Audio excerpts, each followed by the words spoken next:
चतुर्थ स्कंद में श्री ध्रुव जी महाराज की पावन कथा है, जिन्होंने केवल 5 वर्ष की आयु में भगवान की प्राप्त कर लिया था। ऐसे श्री ध्रुव जी महाराज। अब कोई बालक होगा जो 5 वर्ष की अवस्था में भगवान के दर्शन कर ले। आजकल तो माताएं क्या करती हैं कि अपने छोटे छोटे बच्चों को बड़े बड़े मोबाइल हाथ में दे देती हैं।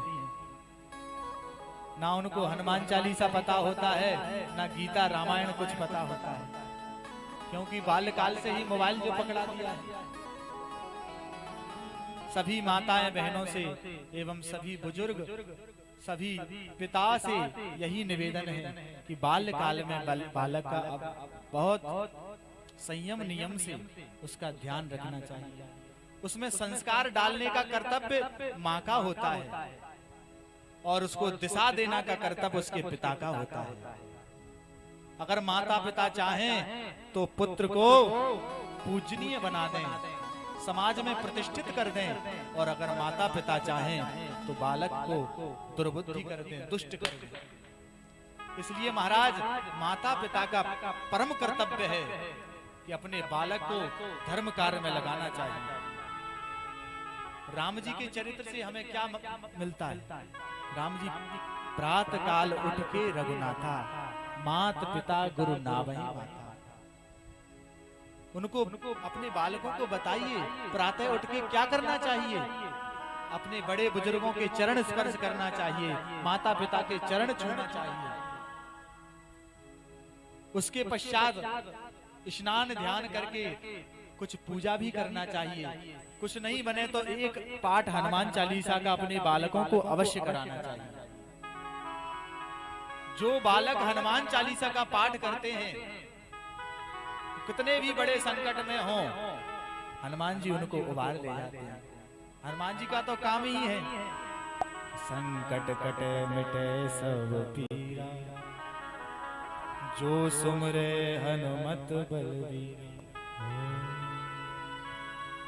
हनुमान चालीसा तो अवश्य बालकों को करना चाहिए, क्योंकि तेज पुंज रहना है तो हनुमान चालीसा का करना अति आवश्यक है। रामायण का पाठ, अरे अगर हम अपने ग्रंथों के बारे में अगर उनको बालकों को बताएंगे नहीं तो बेचारे छोटे छोटे बच्चों को कैसे पता चलेगा कि हमारे कितने ग्रंथ हैं, कितने शास्त्र हैं, कितने वेद हैं। ये सब कर्तव्य माता पिता का होता है। पर आजकल तो बड़ी परेशानी है महाराज समाज में।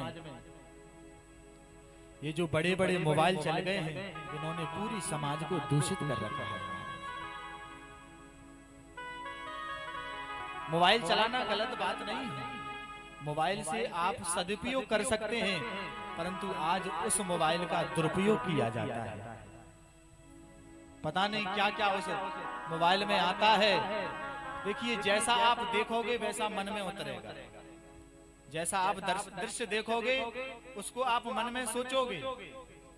इसलिए ऐसे दृश्यों को देखना ही नहीं चाहिए। अगर फोन चलाना है, मोबाइल चलाना है, कंप्यूटर चलाना है तो उसका उपयोग होता है, सदुपयोग होता है। उससे ही हम धर्म कार्य कर सकते हैं। उस पर बैठ करके हम समाज में धर्म का प्रचार कर सकते हैं। परंतु ऐसा दृष्टिगोचर बहुत कम होता है महाराज। इसलिए सभी से हाथ जोड़कर प्रार्थना है, सभी अपने नन्हे मुन्ने बालकों का बड़े प्यार से ध्यान रखें और उन्हें कहीं कुमार्ग में न चले जाएं, कहीं गलत संगत में न चले जाएं। उन पर दृष्टि रखो, ये कहाँ जाता है, कहाँ बैठता है, क्या खाता है, कैसे मित्रों का संग करता है। क्योंकि संजात संजायते कामा, कामात् क्रोधो विजायते।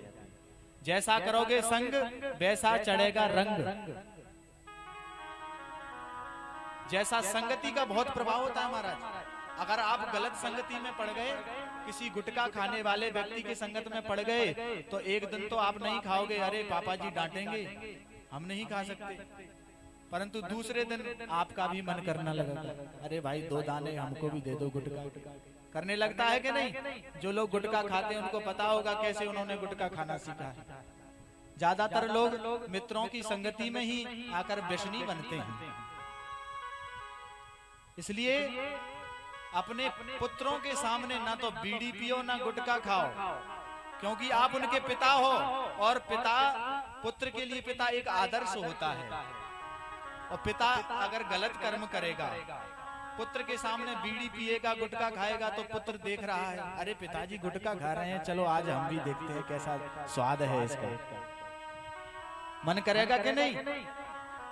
इसलिए बड़ी सावधानी पूर्वक इसकी जगह आप अपने पुत्र के सामने हनुमान चालीसा का पाठ करिए, रामायण का पाठ करिए, तो वो भी कहेगा अरे हमारे घर में तो कितना पाठ पूजा होता है। तो ज्यादा नहीं, कुछ क्षण तो वो आपके पास बैठेगा।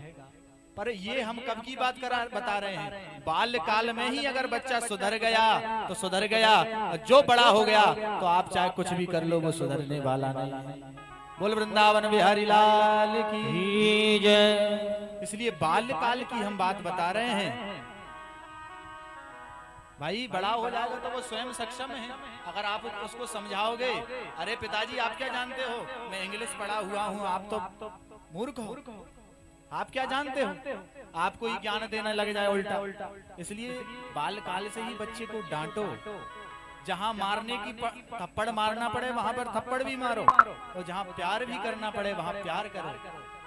ऐसा नहीं केवल प्यार करते हो उसको ना डांटते हो, ज्यादा लाड़ से बालक बिगड़ जाता है। अति सर्वत्र वर्जते, ये शास्त्र का वाक्य है। अति दर्पे हतालंका याति माने च गौरवा, अति दाने बलिर्बद्धा सर्वम अत्यंत गर्हितम। इसलिए अति किसी भी बात की नहीं होना चाहिए। अति दर्पे हतालंका, अति अभिमान में रावण का सर्वनाश हो गया था महाराज, पूरी लंका नष्ट हो गई थी। याति माने च कौरवा, कौरवों का क्या हुआ था? अति दाने बलिर्बद्धा, अति दान करने से बलि जो है सब कुछ खो दिए। तो कहने का मतलब अति किसी भी बात की नहीं होना चाहिए। सर्वम अत्यंत गर्हितम, सब कुछ सीमित मात्रा में करना चाहिए। इस प्रकार से महाराज हमारा तो निवेदन है, करना तो आपको ही है।